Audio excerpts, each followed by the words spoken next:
Hi, this is Sally, and today we are going to be working on a vintage piece. I'm not going to take everything off because it would disturb the original cotton wadding that's in here. I will be putting the new cover over it, and we will see if we can have a sneak peek inside. I think there's springs in here which probably make it rather comfortable to sit on. It's a Vanity seat, and it has stable legs and it twists. Times like this is when I actually love my job, because I get to explore and to see what's going on.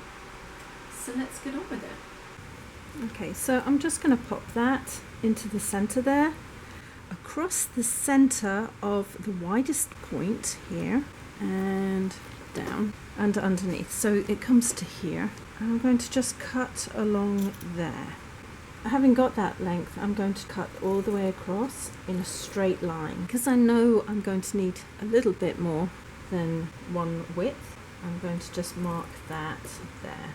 I probably only need maybe that much, so there's no point in cutting all the way across.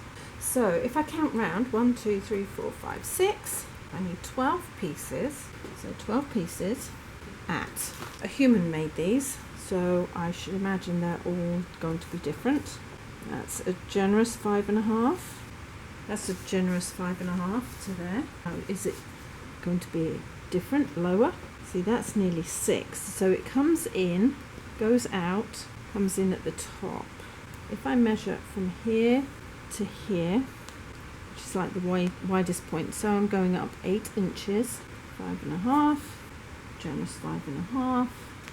Let's twist it over so you can see. And at this top here where it starts going over is 5.5. So if I make it 5.5 as a straight, it will push out slightly. So the width is 5.5, so the cut would be 6.5. Then as I come here, and this is varying as well, to, I think I measured to there, so that's 9 inches in, inches to the centre, goes from 5.5 down to where that is, push that in there, and then push that into there, is about 2 inches, and that is about an inch up from the end, so I need to write that in there. If I go 8 inches, it becomes 2 inches, which is a cut of 3. I've actually thought about it. I think I'm going to cut them at 7 inches to start off with. I'm going to see how I can sew 2 of them together, and then I can work out how much wastage I've got, because technically I've got 1.5 inches to waste if I do it this way. It's better to have more wastage than less. And I've gone from just inside the selvage, so that's wastage. 12 at 7 inches. Should do the trick. I've decided to make a paper pattern. I've just taped 2 pieces of paper together and measure up here to here for the first 8 inches. I'm going to measure up here to here for 9 inches, which takes me to the top. So I'm just going to cut that out. Now each length might be slightly different, but I'm going to take it from the bottom to the top. Just fold that over. Make it even, and I'm going to measure off 3.25 at the bottom here to where the 8 inches is, which is here. I'm going to measure down from the top 1 inch, but across 1.5 inches. So if I join those lines up to there, and then there, where that cross is, to here, which is where the 3 inches, that should be the shape I want, and cut it out. It'd probably be better if I slightly curve it to there and just carry on going down. I'm going to line the centre here with the centre here, put a pin in it, because I know that some of these aren't exactly the size I think they should be. Put that in there too, that's at the centre top, and I'm going to make sure that that's even both sides. Put a couple of pins in just to hold it, or you could put a weight on it. It's up to you which way you want to go. I'm going to cut at least 3 or 4 out this size and join them together and see how they fall on the cover. I'm going to put one on top of the other. I've got them level at the bottom, which I'm pinning here. Make sure that they're flat and on top of each other as you pin them and I'm going at right angles so I can sew over them if I want to. Just make sure those edges are together. And I will be sewing them as pairs and building them up. Starting at the bottom, I'm going to put 1/4 of an inch seam allowances, because these are all going to be sewn twice. Forward and reverse. Try to keep everything straight and on each other. So make sure your raw seams are both together.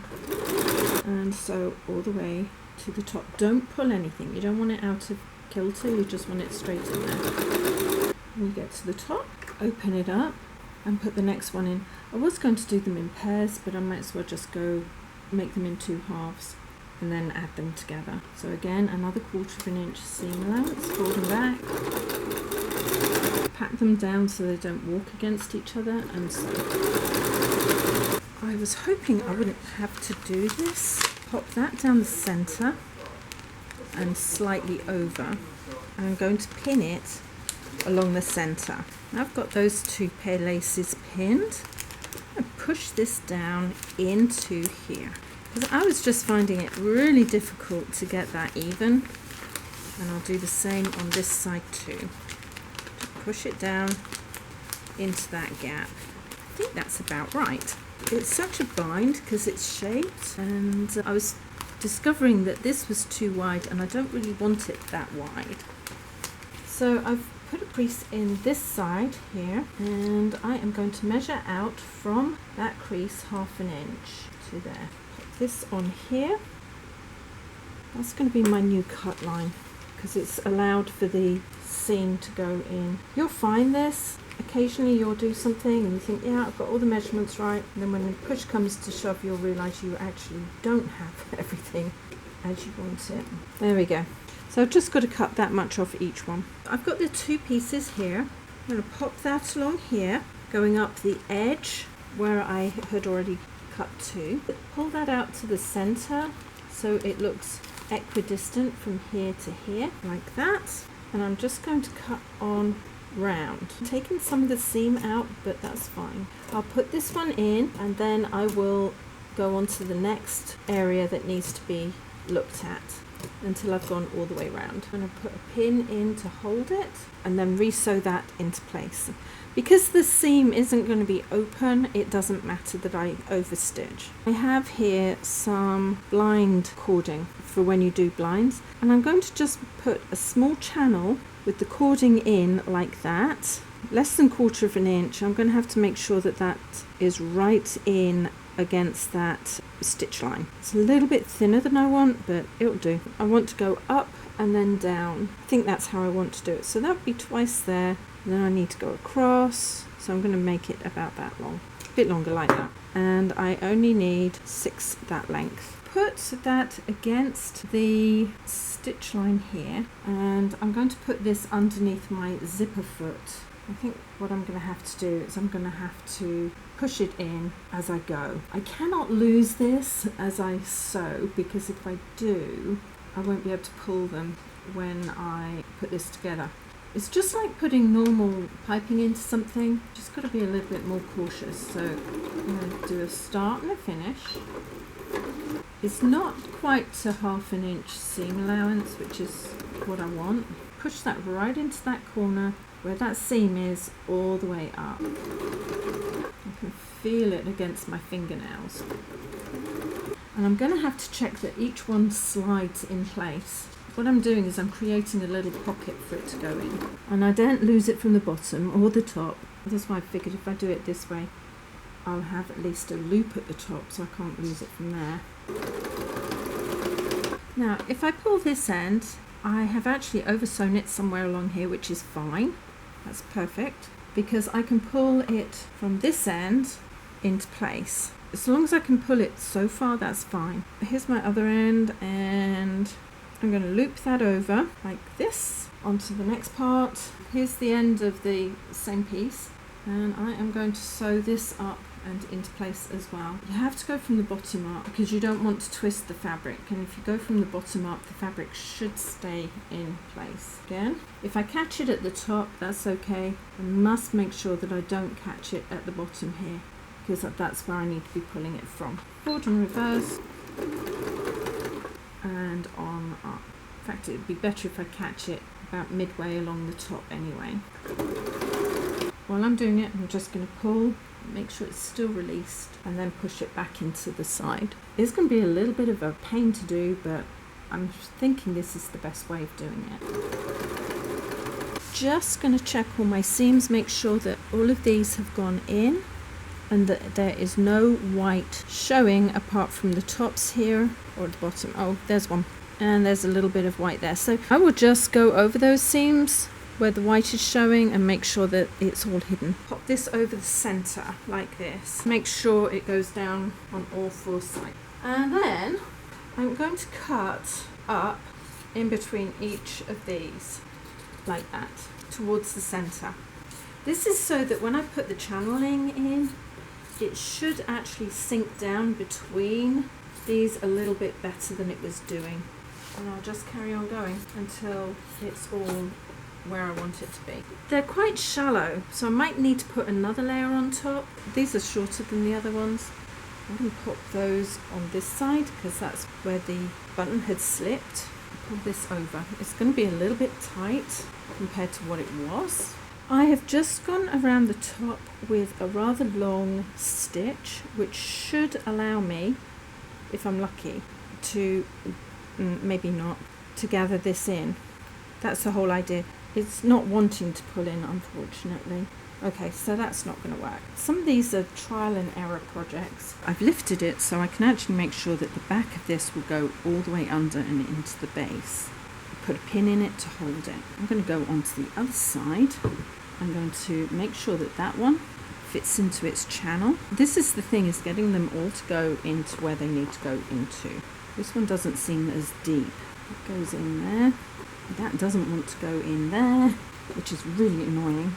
And then this will pull all the way under and fit into the base. Pin that also into this center. I'm pushing down slightly in the center because I don't want it to be too tight. It might be that I have to move all of this around one little area. Make sure that fits in to here and get that into the center too, and pin. I wish I'd actually made these a little bit longer, but never mind. And it goes all the way over the side. It's really making sure these all go over the side, and then this one, the opposite one, is here, goes all the way down, goes into the channel a little bit, and pin. What I'm going to do is make sure that these ones go over the lower ones, just to make sure everything is hidden, and again do the same. So all I'm doing is pulling everything into the center as firmly as I can, and just making sure that it goes all the way to the outside edge too, and pinning as I go. Do the opposites, so if it's that one, it's this one, and eventually you'll get all of them into place. Once they're all in, then I can start sewing. I've pulled this apart and I can't really show you because I don't want to take it all off, but basically there's springs going around here and they are attached to the wood, and then along the top here is a piece of round wire which is holding the springs in place. And then the reason I can't get the center one out very well is there's a spring right in the center which needs to be pushed down, and then I can get this out. I'm not sure how I'm going to get this all back in, but that needs to come out, which really doesn't want to go much further than that. So I'm going to have to get my son to help me with this. This is not going to be easy. But now that I know that's how it is, that doesn't sound very good. I just don't want to disturb it because that would just be so wrong for me to do. It's interesting to see how things are done. This is one channel, so the inside is a certain width that would go nicely round, and then these are slightly bigger and sewn into it because there's the seam, and then that's how they're done. Now I'm not going to be able to do it that way. I am not taking all these pieces of it's cotton wadding out. That would be just silly. It would disturb it too much and it won't go in the same way. So if you have channeling like this, my advice is to leave it. Even if it's on the back of a chair, just leave it. I'm going to staple all of this back into place so it can't be disturbed more than it already has been. With much pushing down, I've managed to pull this out, and it's just an old toilet chain holding it together, and then that goes underneath and through to hold it in place. It's always interesting to see what people do to get these done. I will have to remove this and put a new cover over that. I'm going to reuse this button. I'm just going to make sure that this goes all the way under both sides. Okay, so that's the diameter that I need to be cutting out. I am going to cut a circle out, and I reckoned it was from about there, which is about 3 inches. So I'm going to put the 3 on the corner. When the fabric is so small, it's actually a little bit awkward. And just pivot the 3 on the corner as you go round. It doesn't have to be perfect, it's just got to be functional. That's probably about right. So let's do this. I'm going to have to sew it in, so if it's slightly wrong it won't matter. It's just a little bit shy. It'll be fine. And this is a loose weave, so it's really quite difficult to keep it where I want it to count. Okay, so it's a little bit more of a square than a circle. That will work. The other thing that's happened is this has lost some of the wood. And if I glue this to here, I'll put maybe 3 layers on of that shape, and that should bring it up so it's nice and level. Put that there like that, hold it in. I've already got one cut, but I'd much rather cut them separately so that if I do and have an accident, then it's not too bad. So there's my second one, slightly more rounded than the original. So yeah, I think another one of that, and that should be plenty. Cardboard is so useful. It's so useful. You don't think about it, you think of kids playing with it, but for things like this is ideal. I could try to cut a piece of wood out, but really and truly this is the best way of doing it. I'm just spray gluing this to it. Open that up and glue that closed as well. Don't need too much glue, that's for sure. It's building it up slowly. And it won't matter on the side because there's going to be filler over it. I'm going to leave that to dry for a little minute. Pop that on there. I'm going to cut round and put several of these on. In order to hold that into place, I'm going to just put a little bit of glue on here. Pop that on just to hold everything. I can feel where the metal is here. So I think I'm going to put several layers on. The first ones don't have to go over the side as such, but the later ones will. Like the first one can almost match. And then the next one can be a little bit bigger. I'll cut a number of those out and layer it. I have 4 layers of the interlining here, and I've cut an extra one there which is slightly bigger. I'm going to do large running stitch all the way around the outside edge like this. I'd much rather do it when it's on the flat like this because I can keep an eye on what I'm doing. The stitches are about 1/2 inch to 1 centimetre out, so they're nice and big. And when I get to the end, pull all of this in as well as I can to start off with, like this, and you'll see that it's almost formed a complete circle. It's a little bit off, but it was off to start off with, just not that noticeable. And I am just going to carry on stitching. Some of these will pull further around as I go. I'm going to sew maybe 2 or 3 times around just to make sure everything is pulled in tight, because each time I go round means that it will come in tighter and it will secure it. The first time around you have to go 1 stitch at a time, but after that you can put a few stitches in. Well, it looks a bit more round than it did. I'm pleased I was able to rescue this one. And each time I go around I can pull it just a little bit tighter than the previous time. Pop that there and push that down and make sure that everything seems to be okay. I think that might work. A little bit disappointed I can't get these a little bit more even, but I might be able to when everything's pulled in, because I'm going to pull this in first before I pull the sides in. I'm not looking forward to this. This was hard enough getting out, and I can just imagine what it's going to be like putting it back in, but anyway, needs must. I am going to thread this through here and both ends through here. There's a hole here straight down to the hole at the bottom, which I've managed to get all the way through. And I'm going to pull my needle down through here and that. Make sure that any loose ends are under there. It should go exactly into the place that it came from. That doesn't mean to say it is going to go exactly into the place that it came from. I'll have to work on this. Maybe I've got it the wrong way round, because it might have a right and a wrong way. That looks about right. These might go back into their slots. I don't know until I start pulling it in. And if not, it's as good as I can get it. And it actually had like a sunray pattern because it didn't go in naturally there either. So let's pull that in. Maybe just make sure those pull underneath. Yeah. Okay, now, oh dear, oh dear, oh dear. I think this is a two-person job because I've got to get that all the way through here so I can put this metal piece in. I'm dreading this, I really am, because I don't think I'm strong enough to do this on my own. These still go over, more or less. No, I can't find that. I'm going to pull the Dacron out from underneath and see if it'll go in any better. Let's have a look. I can always stuff the Dacron in afterwards. This is like the fourth time I've tried this. You'll get projects like this that just do not do what they're meant to be doing. It's like they're sent to tryers. That's gone in a little bit better. This is a trying project. Okay, so those are there. On things like this, you just got to keep trying. I think that might be it. See if I can pull it in now. Maybe with less resistance it will go through. Gee willikers. Okay, that's how you're meant to do it. But I think I'm going to have to get my son to help me because this is not going in as well as it should. I've got it in the original hole. I just need to be able to pull it in. So I'll get one of the boys to help me. Okay, so we managed to get this back in. I think it could have done with an extra link in there. Maybe it's been done before and it had an extra link because there was broken pieces. I'm going to cut each one of these back slightly and push them into that button and into place because it takes up any extra fabric that might be in these. Pull that in like that, and this one's already in and it looks nice and plump. Push these into place as I work my way around.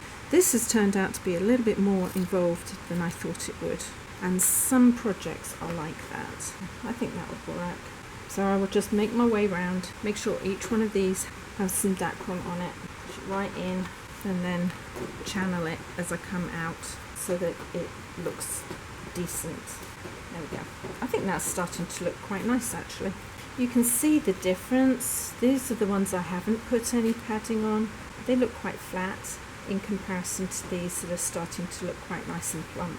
The Dacron will hide anything that's wrong and eventually it will flatten out and it will always look as if it's been like this.